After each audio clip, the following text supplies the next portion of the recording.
Assalamualaikum warahmatullahi wabarakatuh. Sekarang kita akan belajar tentang latihan soal untuk persiapan ujian sekolah. Selamat belajar. Soal nomor 11 ini adalah materi program linier di kelas 11 semester 1. Oke, di sini ada soal cerita ya.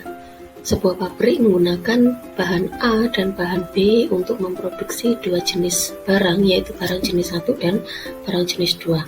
Kita baca dulu soalnya. Sebuah barang jenis 1 memerlukan 3 kilo bahan A dan 2 kilo bahan B. Barang jenis 2 memerlukan 2 kilo bahan A dan 1 kilo bahan B. Bahan bakunya tersedia ini. Nah, ini titik tumpunya. Yang ditanyakan akan menjadi titik tumpu kita. Saya blok dulu.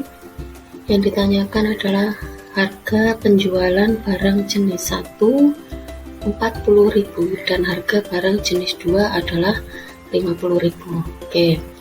Sebelumnya berarti akan kita misalkan, pasti kan ada yang dimisalkan X dan ada yang dimisalkan Y.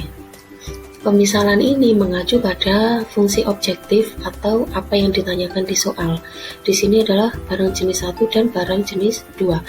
Berarti saya tulis di sini yang dimisalkan X adalah barang jenis 1 dan yang dimisalkan Y adalah barang jenis 2. Oke, atau untuk lebih memudahkan bisa kita pakai tabel. Misal saya pakai tabel seperti ini ya, tabel seperti ini. Oke, berarti di sini saya punya apa tadi, barang 1 gini ya. Yang kolom kedua adalah barang 2. Kita baca mulai dari atas. Barang jenis 1 memerlukan 3 kilo, berarti ada bahan A dan ada bahan B. Oke, barang jenis 1 memerlukan 3 kilo bahan A dan 2 kilo bahan B. Sedangkan barang jenis 2 memerlukan 4 kilo bahan A dan 1 kilo bahan B. Kemudian ada lagi ketersediaan barang, ini ya. Ketersediaan barang, saya tulis barang bahan A, bahan bakunya adalah 720 untuk bahan A dan 360 untuk bahan B. Berarti saya tulis di sini bahan A, ketersediaan barangnya adalah 720, sedangkan bahan B ketersediaannya adalah 360. Otomatis ketersediaan bahan ini adalah batas maksimum. Artinya semuanya boleh kurang dari 720 untuk bahan A dan maksimumnya adalah hanya boleh 720. Begitu juga dengan bahan B, otomatis maksimumnya adalah 360. Oke, kembali lagi, yang kita misalkan tadi adalah barang jenis 1, ini adalah X, berarti baris pertama ini kita misalkan X. Baris pertama kita misalkan X, sedangkan baris kedua untuk barang jenis 2 kita misalkan Y. Selanjutnya, setelah kita tahu pemisalan-pemisalan ini, berarti kita bisa membuat yang namanya model matematikanya. Model matematika. Model matematika ini adalah yang nantinya akan kita buat untuk mencari titik potong masing-masing dari daerah penyelesaian. Ya, yang pertama berarti kita kumpulkan dulu setiap gini. Oke, saya tulis berarti 3X. 3X ditambahkan dengan 4Y kurang dari 720. Sedangkan untuk model matematika yang kedua kita kumpulkan lagi. Ini berarti bisa saya tulis 2X ditambahkan 1Y, atau saya tulis Y saja, kurang dari 360. Nah, model matematika yang ketiga ini adalah syaratnya X tadi adalah barang jenis 1 itu harus diproduksi atau tidak diproduksi sama sekali. Berarti minimalnya 0, berarti ada tanda sama dengannya. Berarti ini harus diproduksi dan tidak mungkin negatif, ya kan? Begitu juga model matematika yang keempat, ini juga syaratnya barang jenis kedua atau Y-nya juga harus diproduksi atau tidak diproduksi sama sekali. Berarti boleh saya tulis Y lebih dari atau sama dengan 0. Selanjutnya, setelah kita menemukan model matematika tadi, bisa kita gambar ke dalam diagram Kartesiusnya, boleh tidak. Jadi ini opsional, bisa kalian gambar, bisa tidak. Cuman kalau tidak digambar berarti harus bisa membayangkan sendiri bagaimana bentuk daerah penyelesaian beserta titik-titik pojoknya. Misal mau saya gambar diagram Kartesius gini, otomatis kita butuh yang namanya titik-titik yang akan membentuk ke diagram Kartesius ini. Oke, misal yang pertama ini model matematika yang pertama, cara mencari titik potongnya adalah kita misalkan X-nya 0 dan kita misalkan Y-nya yang 0. Jadi ada salah satu cara yang paling mudah, yaitu misal X-nya 0 berarti Y-nya adalah 720 dibagi dengan koefisien Y 720 dibagi 4, berarti hasilnya adalah 0, berapa ini ya, 720 berarti 0,180 ini. Untuk yang Y sama dengan 0 berarti X nya adalah 720 dibagi dengan koefisien dari X dibagi 3, 720 bagi 3 adalah 240, berarti 0. Oke, ini adalah titik untuk persamaan di model matematika yang pertama. Untuk persamaan di model matematika yang kedua, saya gambarkan lagi. Kalau X-nya 0 berarti Y-nya langsung ketemu ya, 360. Karena 360 dibagi koefisien Y kan 1, berarti hasilnya dia sendiri. Dan kalau Y-nya yang sama dengan 0, berarti 360 dibagi 2 hasilnya adalah 180. Oke. Dari sini kita bisa menggambar model matematika yang pertama. 0,180 berarti saya anggap di sini gini ya. Saya anggap seperti ini. Ini adalah misal koordinatnya 0,180 dan 240,0. Sedangkan ini saya beri kode dulu. Ini adalah untuk persamaan garis yang pertama. Kemudian untuk persamaan garis yang kedua butuhnya 0,360. Saya misalkan di sini dan gini ya, 0,360 dan 180,0. Oke, dan kita ingat tanda yang ada di sini adalah semuanya kurang dari. Kalau kurang dari berarti daerah penyelesaiannya adalah pasti ada di bawahnya grafik ini. Oke, berarti ini ya. Kemudian kita lihat untuk syarat. Ini saya beri kode dulu, ini adalah persamaan garis yang kedua. Untuk syaratnya kita lihat X-nya positif, Y-nya positif, berarti pasti ada di kuadran 1 semuanya. Berarti bisa kita simpulkan daerah penyelesaiannya adalah yang ini, yang saya arsip. Oke, saya beri tulisan dulu daerah penyelesaian. Berarti yang akan kita ujikan nanti, saya tulis dulu, akan kita ujikan untuk ada di fungsi objektif. Fungsi objektif ini adalah fungsi tujuan, apa yang mau kita cari dari soal. Saya tulis fx, y. Fungsi tujuan ini adalah yang saya blok warna hijau. Barang jenis 1 tadi kita misalkan X ya, berarti saya tulis 40.000 X ditambahkan barang jenis 2 adalah seharga 50.000, berarti 50.000 Y. Berarti ini adalah fungsi objektif yang akan kita cari nanti. Kita sudah tahu fungsi objektifnya ya.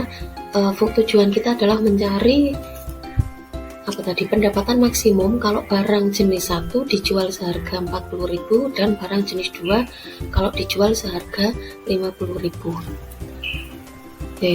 Berarti bisa kita cari dari titik pojok yang ada di sini.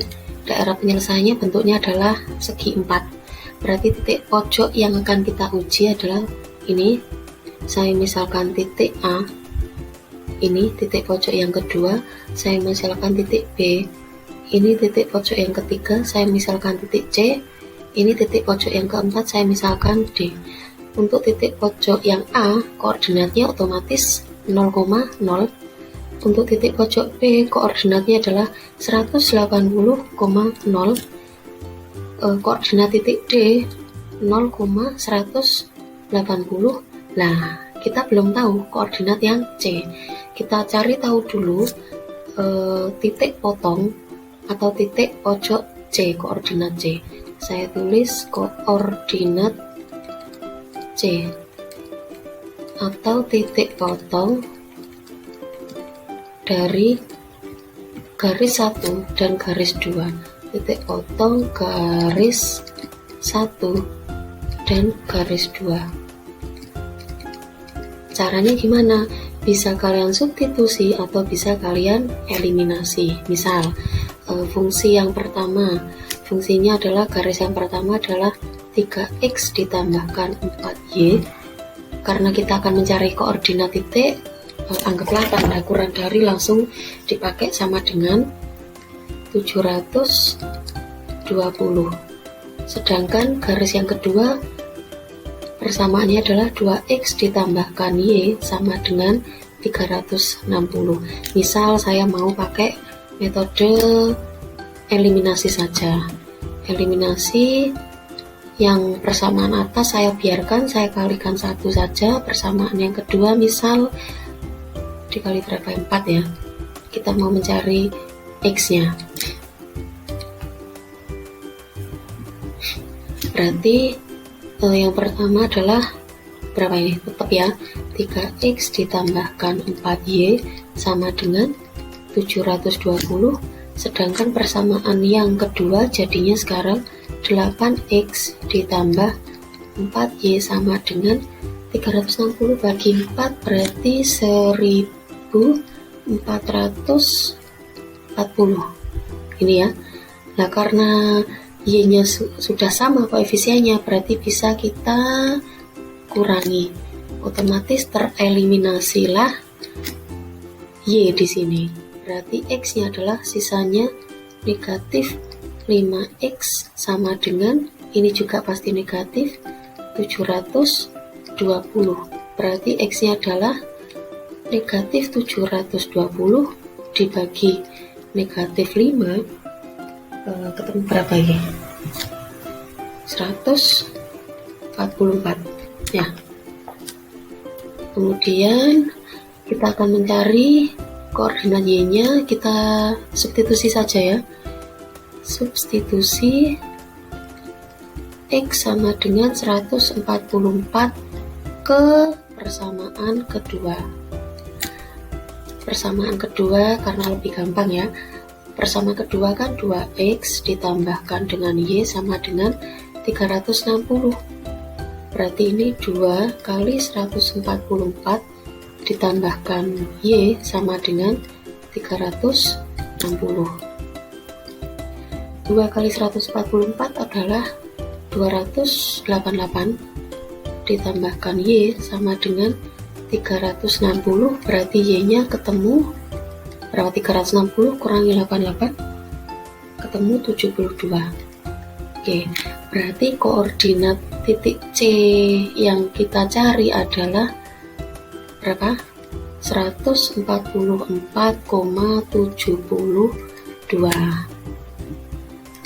Kita tulis di sini 144,72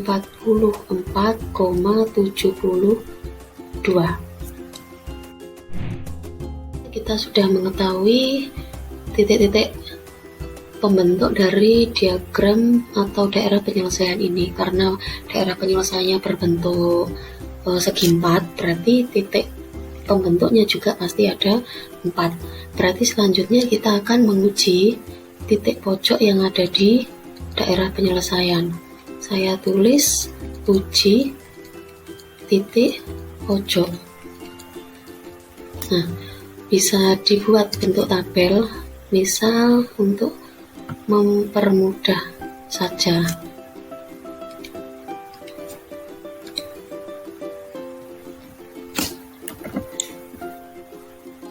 Buat tabel seperti ini, hanya untuk draft saja. Yang pertama, titik pojoknya adalah titik A. Titik A nya adalah 0,0, kemudian titik B nya berapa tadi? 180,0. Ini titik C nya adalah 144, ini yang paling banyak ya, 0,72. Titik D 0,180. Saya beri jarak ya, karena nanti kelihatannya hitungannya yang paling banyak. Oke, akan kita uji ke fungsi objektif atau fungsi tujuan kita di awal. Ini yang saya blok warna kuning. Fungsi tujuannya tadi di soal kan mintanya pendapatan maksimum ketika barang jenis 1 seharga 40.000 dan barang jenis 2 seharga 50.000. Oke, tinggal kita substitusikan titik A karena 0,0 berarti X-nya masuk, ini kurang 50.000 Y. Titik A 0,0, kalau masuk ke X dan Y-nya pasti tidak perlu dihitung, hasilnya adalah 0. Titik B berarti 40.000 X-nya tergantikan oleh 180 ditambahkan Y-nya adalah 0. 0 kali berapapun hasilnya adalah 0. Berarti 40.000 dikalikan berapa? 180, hasilnya adalah 7.200.000 ya. Selanjutnya titik C 144, berarti 40.000 dikalikan X nya 144 ditambahkan dengan 50.000, Y nya adalah 72. Ini langsung saja ya, hitungannya adalah ketemunya 9.360. Sedangkan titik D karena X nya 0, ini jelas 0, ditambah Y nya adalah 50.000 ditambahkan, maksud saya dikali dengan 180, hasilnya adalah 9 juta ya. Oke, pendapatan maksimum adalah berarti yang ini, ketemunya 9.360.000 untuk penjualan barang jenis 1 sebanyak 144 dan barang jenis 2 sebanyak 72. Soal nomor 12 adalah materi fungsi di kelas 10. Diketahui fungsi f x-nya sekian, x-nya sekian, dan diketahui ini ya, hati-hati, ini adalah inverse-nya. Oke, karena pertama yang kita cari ini dulu. Nah ini ya, kita cari G bundaran F, berarti saya tulis G bundaran F X gini saja. Ini kita abaikan dulu, kita cari G bundaran F, berarti G X-nya digantikan oleh Fx. Berarti G Fx-nya adalah 2x min 1. Kemudian ini kita substitusi di X pada fungsi G. 3, ini 2x min 1 ditambahkan dengan 5. Kemudian tinggal dikalikan 1/1 seperti ini, berarti hasilnya adalah 6x dikurangi 3 plus 5. Berarti hasil dari G bundaran Fx nya adalah 6x ditambahkan dengan 2. Sedangkan diketahui inverse dari G bundaran F jika X-nya tergantikan oleh A adalah negatif 2. Oke, kita cari inverse-nya ini dulu ya. Kita cari inverse. Kalau bisa langsung silahkan, kalau mau satu-satu berarti ini kita misalkan dulu Y sama dengan 6x plus 2, berarti Y min 2 sama dengan 6x, X nya sama dengan Y min 2 per 6. Inverse itu kan kebalikan ya, kalau diketahui Y berarti kita nyari X nya, berarti nilai inverse-nya G bundaran F inverse dari X-nya adalah berapa tadi? X min 2 per 6. Otomatis ini sudah digantikan oleh X ya. Nih. Sedangkan diketahui di soal, saya bawa ke sini, diketahui soal bahwa G bundaran F diinverskan ketika X-nya digantikan A itu hasilnya adalah negatif 2. Maka sekarang dari mana tadi? Ini ya. X-nya kita gantikan dengan A.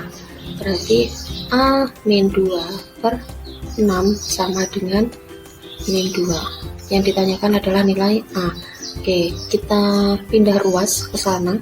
Berarti A min 2 sama dengan berapa ini? Min 12 ya.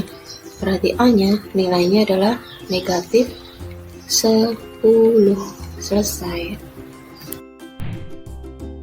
Soal nomor 13, ini adalah materi fungsi di kelas 10. Saya punya bundaran F bundaran G adalah X kuadrat min 4X. Sedangkan fungsi G di X nya adalah X plus 1. Yang ditanyakan adalah inverse dari fungsi F-nya.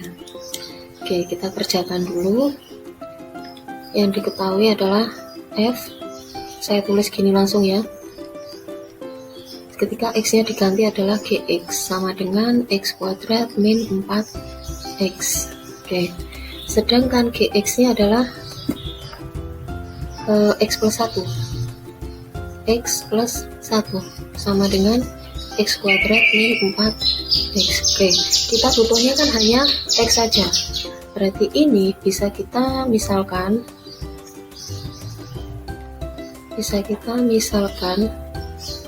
misal A sama dengan X plus 1. Berarti X nya sama dengan A min 1. Oke, berarti dari sini bisa kita ubah bentuknya. Berarti sekarang kalau kita mau tahu Fx, semua nilai X di sini kita ganti dengan A. Ini dikurangi 4A min 1 sama dengan A kuadrat dikurangi 2A ditambahkan dengan 1 dikurangi 4A. Ini ya, ini kalikan 1 ditambah 4. Oke, berarti A kuadrat, A nya kumpulkan A berarti negatif 6A ditambah 5. Oke, berarti ini adalah fungsi F di X nya, X kuadrat min 6X plus 5. Oke, sudah ketemu fungsi F di X nya sekian ya. Sekarang kita akan mencari hasil dari inverse fungsi F tersebut. Oke, berarti saya taruh di sini. Misal tadi kan kita punya apa? Misal ya, saya misal kalau Y sama dengan X kuadrat dikurangi 6X plus 5. Inverse itu kebalikan. Jadi kalau yang ditanyakan Y misal, berarti kita nyari yang X-nya. Oke, kita punya ini. Sekarang kita akan mencari nilai X-nya ini berapa. Oke, kita punya begini, berarti ini bisa saya bentuk menjadi kuadrat sempurna ya. Ini saya bentuk jadi kuadrat sempurna. Kita perhatikan yang ini dulu, kita ubah jadi X dikurangi, kita lihat di sini 6, agar dia bisa jadi bentuk kuadrat sempurna berarti 6 bagi 2, di sini adalah 3 kuadrat gini. Oke, sedangkan penjabaran ini adalah jadinya kan X kuadrat dikurangi 6X ditambahkan 9. Oke, sama ya, tengahnya saja, cuman konstantanya berbeda. Nah, agar sama berarti kita ubah juga, ini 5, ini 9, berarti kelebihan 4 ya. Berarti agar menjadi bentuk yang semula, ini kita kurangi dengan 4. Inilah bentuk kuadrat sempurnanya. Jadi bentuk ini X kuadrat min 6X ditambah 5, ini setara dengan X min 3 kuadrat dikurangi 4. Oke, 4-nya saya pindah ke ruas kiri. Berarti Y plus 4 sama dengan X dikurangi 3 kuadrat. Kuadratnya mau saya hilangkan, berarti ini jadi akar Y plus 4. Akar ya, sama dengan X min 3. Kalau kita mau tahu nilai X nya, berarti kan tinggal akar Y plus 4. Ini negatif 3, kita pindah ruas, berarti jadi positif. Ingat, tapi akarnya hanya sampai begini saja. Berarti kalau ditanyakan fungsi inverse dari F adalah akar X plus 4 ditambahkan dengan 3. Soal nomor 14, ini adalah matriks ya, dengan ordo 2x2. Diketahui matriks P ordonya 2x2 dan matriks Q ordonya juga 2x2. Kemudian di soal diketahui bahwa ada matriks R. R ini didapat dari matriks P dikurangi dengan matriks Q. Saya tulis begini. Berarti kita operasikan dulu. Matriks P itu adalah isinya atau elemennya 3, 4, 5, 8 dikurangi dengan matriks Q 0, 2, negatif 6, 1. Oke, kita tahu operasi matriks penjumlahan dan pengurangan bisa dilakukan hanya ketika ordonya ini sama dan elemen-elemen yang dioperasikan harus elemen yang seletak. Jadi elemen 3 ini dia berada di baris pertama, kolom pertama, bisa dikurangi dengan ini. Baris pertama, kolom pertama pada matriks yang kedua. Berarti 3 dikurangi 0, 3. Kemudian ini 4 dikurangi dengan 2. 5 dikurangi dengan negatif 6. Negatif ketemu negatif jadinya positif ya. Berarti 5 ditambahkan 6, 11. Kemudian 8 dikurangi 1, 7. Oke, ini adalah matriks R. Kemudian yang ditanyakan adalah inverse matriks R. Oke, berarti saya selesaikan di sini. Matriks kalau diinverskan itu rumusnya adalah seperdeterminan dari matriks tersebut dikalikan dengan adjoinnya. Adjoin matriks R. Oke. Berarti kita ingat ada inverse, berarti ada yang namanya ini adalah diagonal utama, kemudian yang sebelah sini ini adalah diagonal samping.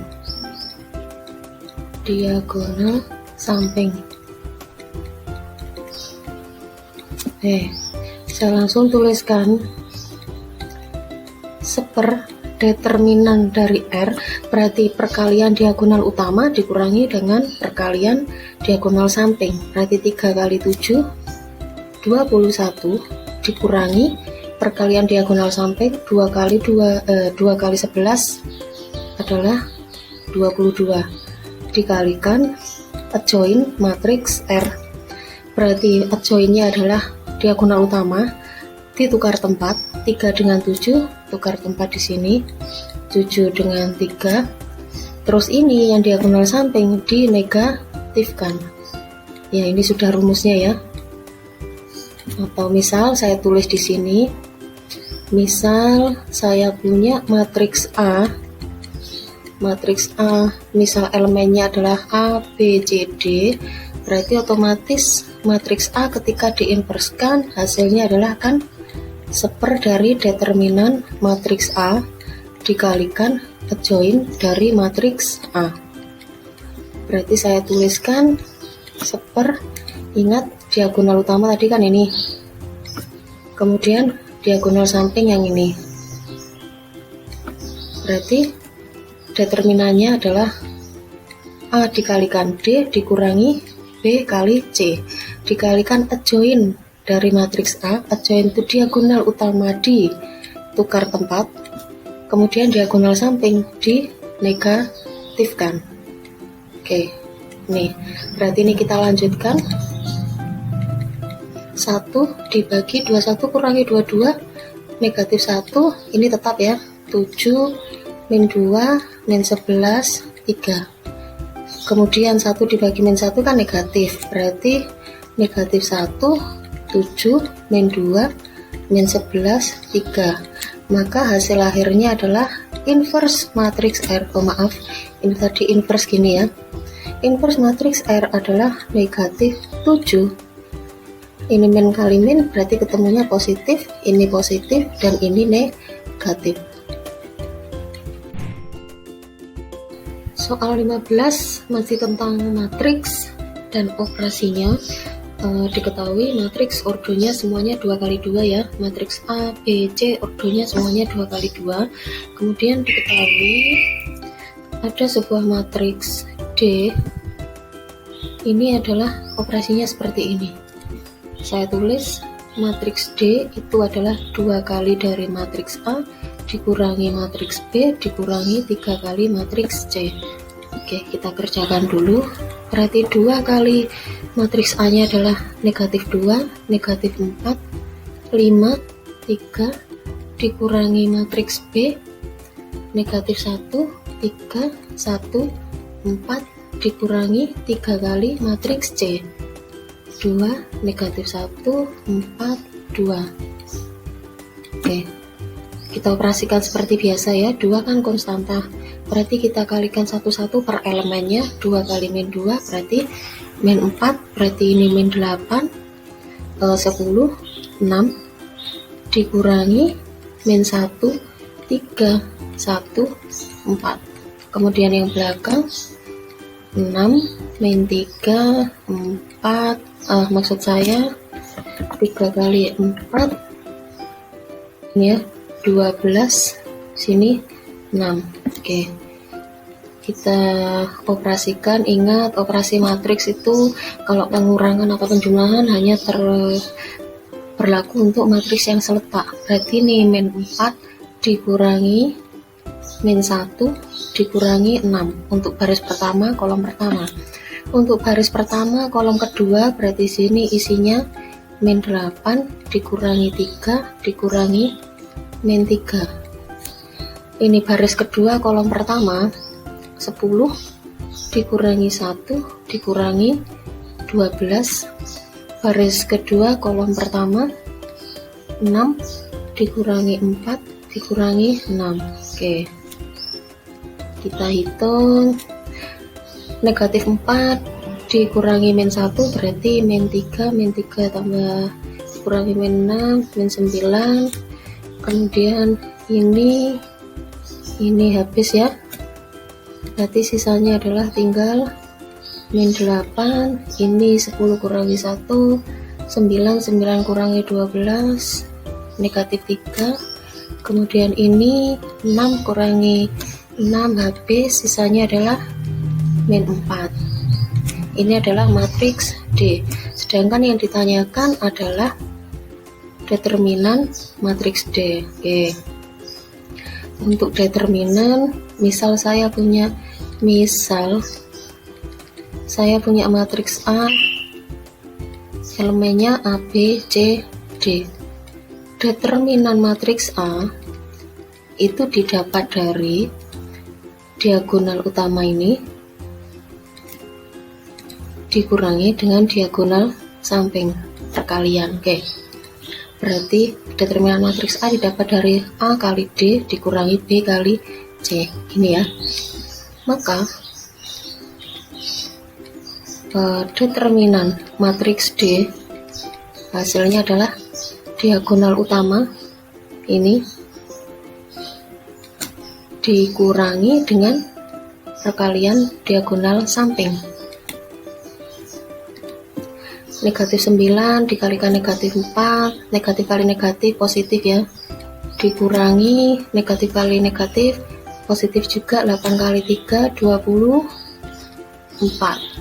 Berarti hasilnya determinan D adalah 12.